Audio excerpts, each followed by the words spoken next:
in the life of our church, we're undergoing what's called a stewardship campaign. In the pews, there are pledged commitment cards that members of the church are invited to either fill out today or take with them to fill out later.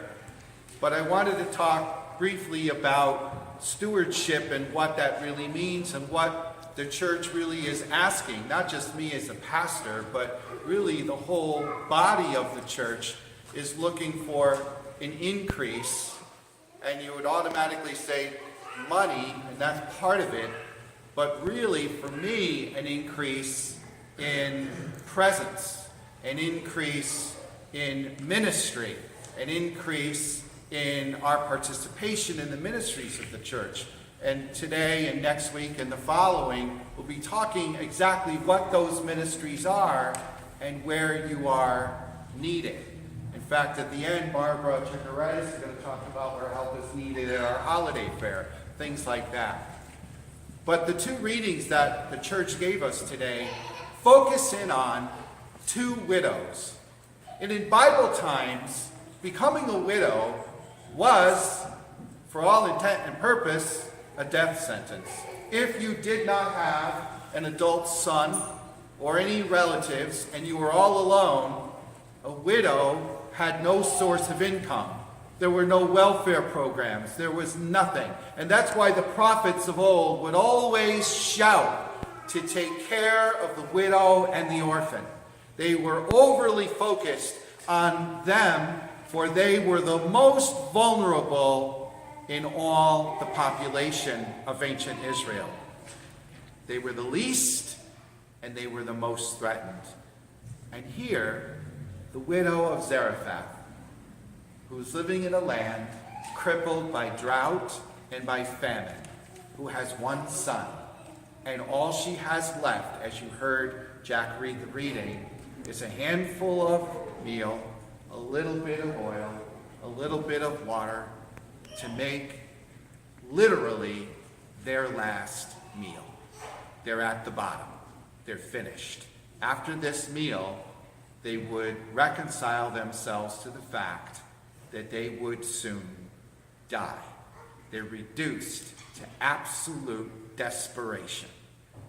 And it's at this moment where she is literally moments away from the end of their life, is when Elijah, the prophet, comes to her doorstep and visits them and comes to her.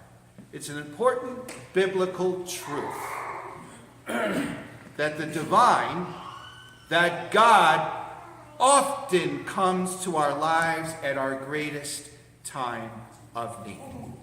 When things are going well, when everything is good and you got your act together and the family's good and everyone's healthy and you're financially solvent and all things are going good at work and with your career and the kids are doing great in school, report cards are on point, we tend not to think of God as much.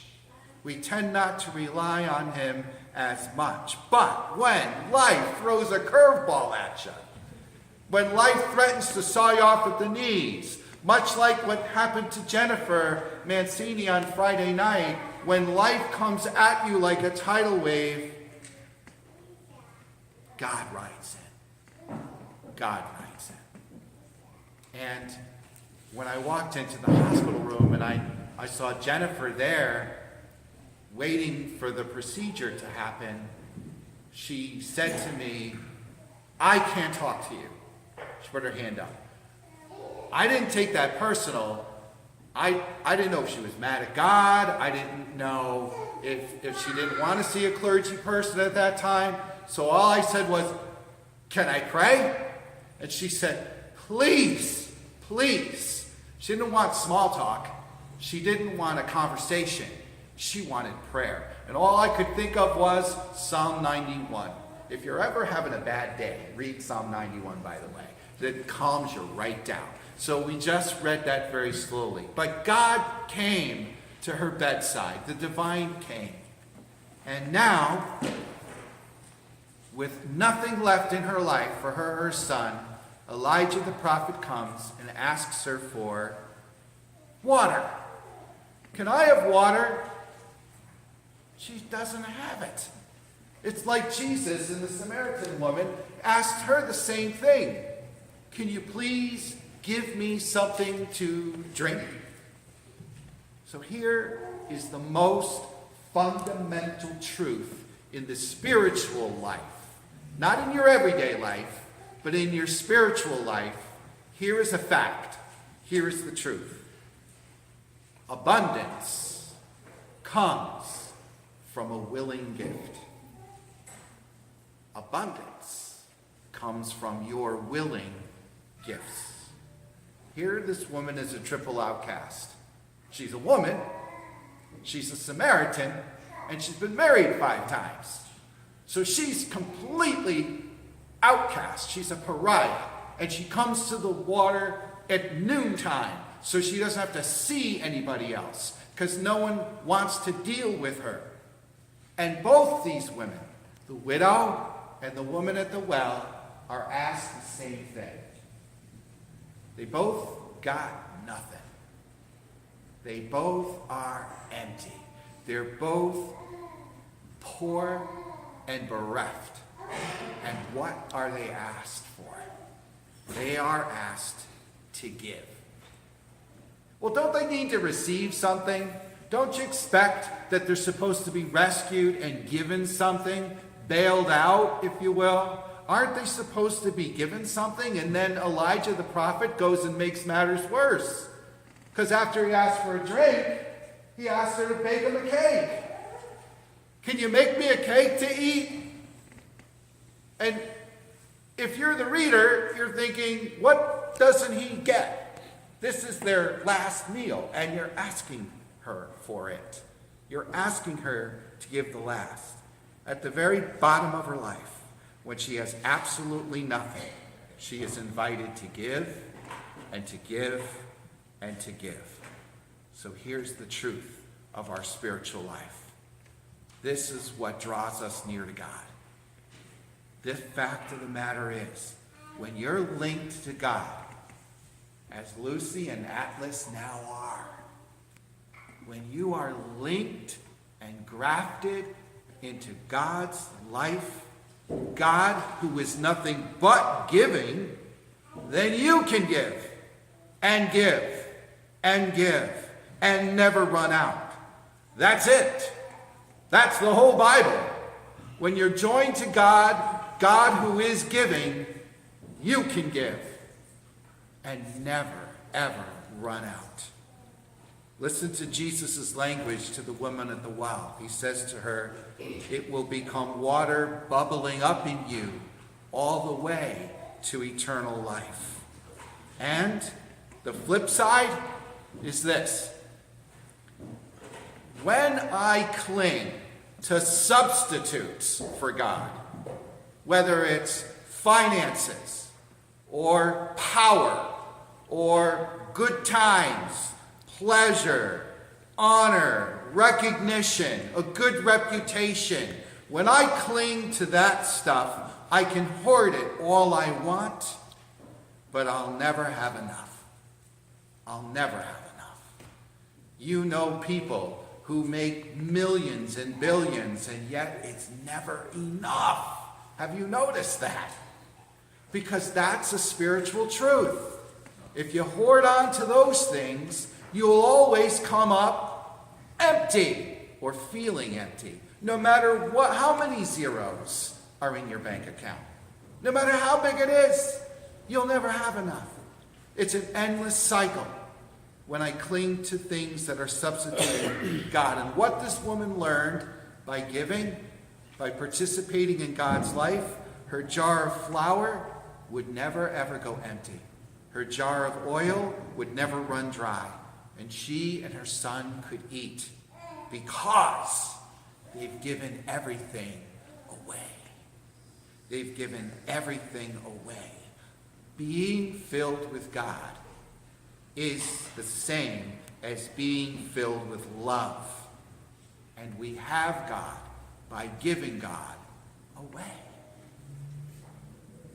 We have God by giving God away.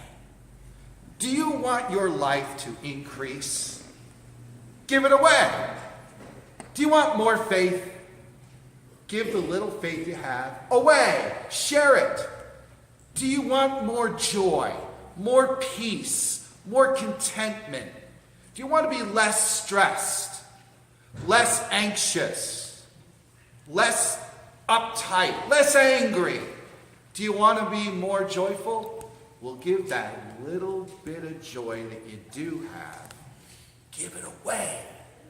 Become joyful for someone else. And guess what happens? Your jar never runs empty. You have more joy than ever. More to go around. When the day before you didn't know what to do and you're ready to throw up your hands, it's a brand new day. Because the little that I have, I give away. It's never a question of holding on. Remember St. Francis's prayer? The prayer of St. Francis of Assisi? Make me an instrument of peace. Your peace, Lord. Make me the instrument. Because when I give my peace, when I give joy, when I give life, I get life. I get more peace and I get more faith. It's how it works. Now, the widow and the gospel. Jesus, all that chaos of the temple, he's noticing all the scribes and the Pharisees, and they're all in their robes, and they all have their titles, and they're enjoying being saluted, and they're enjoying being recognized, and they're enjoying their reputations, and they're also enjoying the fact that they can take a whole handful of coins, bring it to the treasury, and pour it in so that everyone can hear the clanging of the coins against the metal box. And they can hear how many or how much money they're given. But it's not hurting them, because they're not giving from their want. They're giving from their surplus. It didn't cost them much of anything, and yet they can stand proud and tall. And here comes this small widow, completely unnoticed by everybody. She blends right in, and all she's got are these two little coins, right? Two little coins, and they both add up to a penny. And that's it. That's all she's got. When she leaves, I'm sure she doesn't know what she's going to do, how she's going to live, what she's going to eat, where she's going to sleep. She just gave all that away. So when Jesus sees her and he watches her, what do you think he sees? Why was he moved?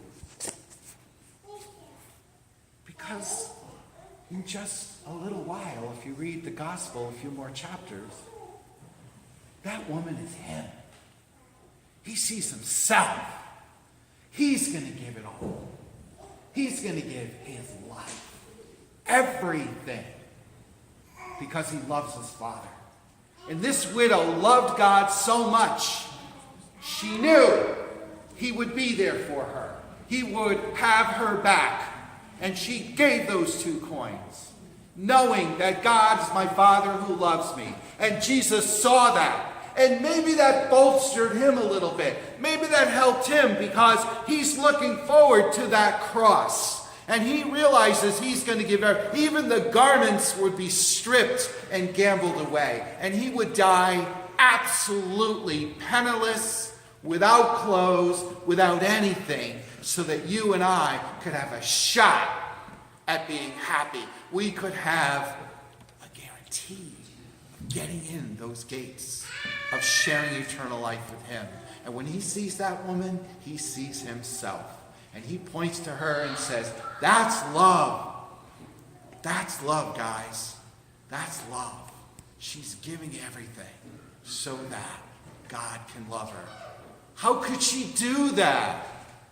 Could you go home today and empty out your entire bank accounts, your 401ks, your investments? Could you do that and then go and give it away somewhere to some charity? I could not. So don't feel bad. I'm not telling you to do that. I could not do that.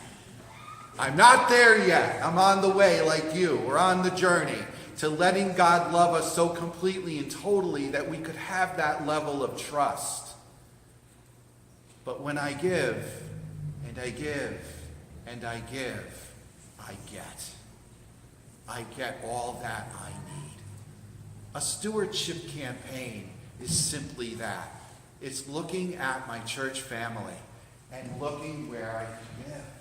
Sometimes I give money. Sometimes I give my time. Sometimes I give my talent. This past couple of weeks I've been calling people. There's somebody in this family who's a brand new trustee for us. He's going to give his time and his expertise. Whatever it is, from your abundance. Not a lot of us have time. Not a lot of us have a whole lot of time to spare. But giving the time to the church, giving time to the church members, you get back. And all of a sudden you find out, I had more time than I thought I did. I've got more money than I thought I did. Because I'm not just giving it to give. You know, I think I said this a couple weeks ago. You know, my grandfather put $1 in the collection plate every Sunday. This is back in the 1970s. Put $1 in it. I said, so Grandpa, how come you only put $1? He said, oh, the pastor's just going to get himself a Cadillac and I'm not paying for it. That's not the widow's attitude. The widow isn't seeing it as the Pharisees and the scribes getting anything. She sees it as, I'm giving my entire self to my God, who takes care of me and who loves me as I am. She gives the last thing she has for the glory of God. So if any time you feel like you're down to your last 2 coins, and all you got is a penny, whether you're on your last nerve or you've been stretched to the max emotionally, physically, financially, wherever you see that you just find yourself saying, I don't have any more to give. I'm tired. I'm exhausted. I'm unappreciated. I feel taken for granted. I feel that nobody really appreciates what I do and what I give. And I'm kind of ready just to send up the white flag and just really focus on me. Get a little me time. When you feel those things, which we all have at any given time, that's the time to look for the presence of the Lord, because he's very, very near. And you will be invited to do something. Do you know what it is? Give! When you got nothing left, God's going to ask you to give. Give your time, give your love, give your joy, give your faith, give your money, give your whatever. He's going to ask you to give it, because he's going to fill you up and give you all that you need. It's the path to fullness of life, to fullness of joy. Keep these 2 widows in your mind this week when you go back to life tomorrow morning, Monday morning, going back to work, back to parenting, back to your marriages, back to your family, back to your stressors, back to it all. Keep these 2 widows in mind and realize that when you're up against it, God's going to be there, not to bail you out, not to give you anything except an invitation. Give and give and give so that you can receive. Amen? Amen. Amen.